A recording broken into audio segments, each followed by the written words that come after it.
Welcome back, guys. We're here to fix the BMW.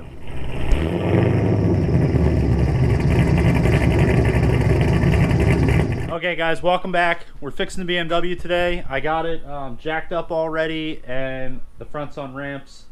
I'll probably put the front on jack stands. We'll see. For now, I'm working on fixing the axle issue that left me stranded the last time. And what I did is I went down to the local hardware store and picked up some new grade 8 bolts for that axle.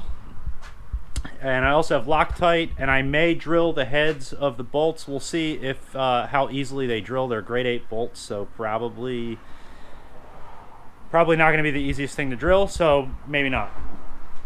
But let's give drilling them a try.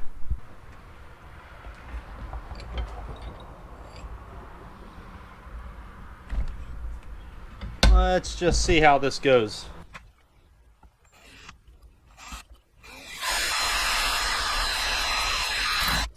Nope, drill bit broke. I'm not even going to bother.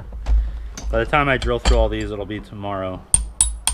So I'm just going to do lock washers with Loctite, and I'm going to have to make it part of my normal maintenance schedule to make sure that I double check these bolts and make sure that they're tight. So let's get under the car. Okay, we're under the car, and as you can see, let me see if I can get you in here. As you can see, I drove home with only 3 bolts, and on the other side I have all the bolts in there. These ones don't look like they started to back out.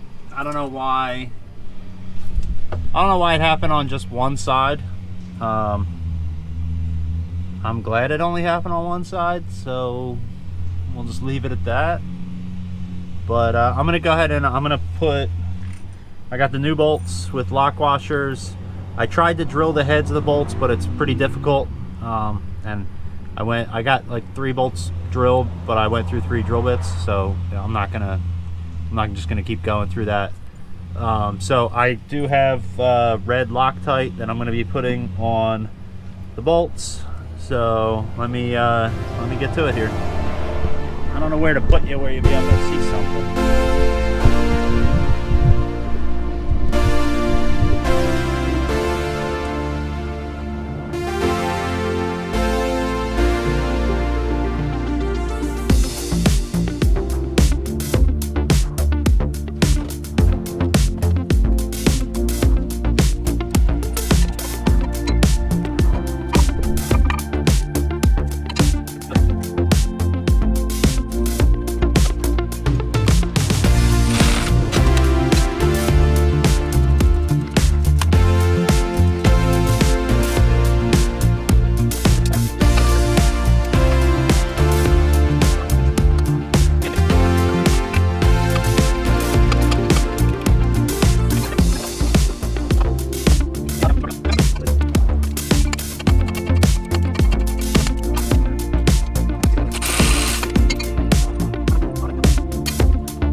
Alright guys, I'm all done with the axles. I added these spacers, these little lock washers here, and I also did Loctite. I'm guessing what happened is I probably did not tighten this axle when I put the car together. I probably forgot to come and tighten this one, because this axle was totally fine. It wasn't like super tight, but it wasn't super loose either, so yeah, anyway, I'm gonna see what else I can do, you know, around the car. But that's gonna be it for the axle replacement. Yeah, I'm kind of enjoying laying underneath the car right now because it's shady. And it got hot and sunny while I was working, so I'm under here for now. Anyway, I'll catch up with you later.